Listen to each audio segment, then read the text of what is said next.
Washing machine को खोलने की कोशिश करें। आप स्टार्ट या स्टॉप बटन को भी दबा सकते हैं और इससे वॉशिंग मशीन बंद हो सकती है। तो नंबर 1 तरीके के साथ इसे आजमाएं। अब एक नज़र डालें। वॉशिंग मशीन के दरवाजे को लॉक करने के लिए ज़्यादातर जगहों पर इस तरह के हुक का इस्तेमाल किया जाता है। तो बाकी तरीकों के लिए हम हुक के साथ किसी तरह का संपर्क करके दरवाज़ा खोलने की कोशिश करेंगे। और इस तरह यह आपकी वॉशिंग मशीन में लॉक हो जाता है। ठीक है, नंबर 2 के लिए हम दरवाजे पर जोर से धक्का देने की कोशिश करेंगे। अब यह धमाका वास्तव में कभी-कभी अंदर की लॉकिंग तंत्र को खोलने में मदद करता है और इस तरह हुक को खोलता है। ठीक है, विधि संख्या 3 के साथ हमें नायलॉन की डोरी का उपयोग करने की आवश्यकता होगी। यह नायलॉन की डोरी आमतौर पर व्हिपरस्नाइपर में उपयोग की जाती है। तो यह एक और डोरी है और इसे दरवाजों के चारों ओर लपेटा जाएगा। अब इसका उद्देश्य यह है कि हम हुक को खोलने की कोशिश कर रहे हैं ताकि यह हुक को खोल दे और दरवाजा खुल जाए। इसलिए हमें डोरी को वास्तव में जोर से खींचने की आवश्यकता है। यह आसान नहीं है। तो आप देखेंगे कि यह काफी कठिन है, लेकिन यदि आप पर्याप्त खींचने की शक्ति का उपयोग कर रहे हैं तो आप डोरी को अंदर ले जा सकेंगे और हुक को बाहर निकाल सकेंगे। तो आप उन्हें बांध सकते हैं या आप दोनों डोरी को एक साथ पकड़ सकते हैं।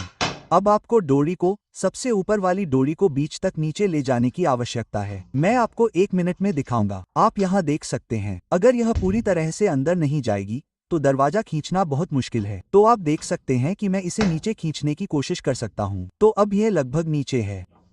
ठीक है, जितना हो सके बीच के करीब जाने की कोशिश करें।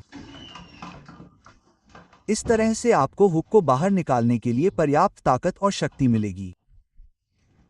तो यह रहा, यह अब लगभग आधे रास्ते तक नीचे जा रहा है। तो आप देख सकते हैं कि यह इतना आसान नहीं है, लेकिन अगर आप इसे खींचने की कोशिश करते रहते हैं तो यह काम करेगा।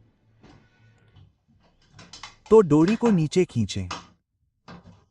मैं इसे बस आधे रास्ते तक नीचे खींचने जा रहा हूं और फिर बहुत जोर से खींचूंगा। जैसा कि आप देख सकते हैं, जैसे ही मैं बहुत जोर से खींचने की कोशिश करता हूं, यह हुक को पीछे खींचता है और दरवाजा खोल देता है। ठीक है, अगला तरीका जो हम आजमाने जा रहे हैं वह है प्लास्टिक कार्ड का इस्तेमाल करना, एक सख्त प्लास्टिक कार्ड। अब यह तरीका हर वॉशिंग मशीन के साथ काम नहीं करेगा। तो यह निर्माता और डिजाइन पर निर्भर करता है। कभी-कभी कार्ड को अंदर डालना असंभव होता है क्योंकि वॉशिंग मशीन पर जिस तरह से इसे डिजाइन किया गया है। आप यहां देख सकते हैं कि इस कट का उद्देश्य हुक को अंदर धकेलना और पीछे धकेलना है ताकि वह दरवाजा खोल सके।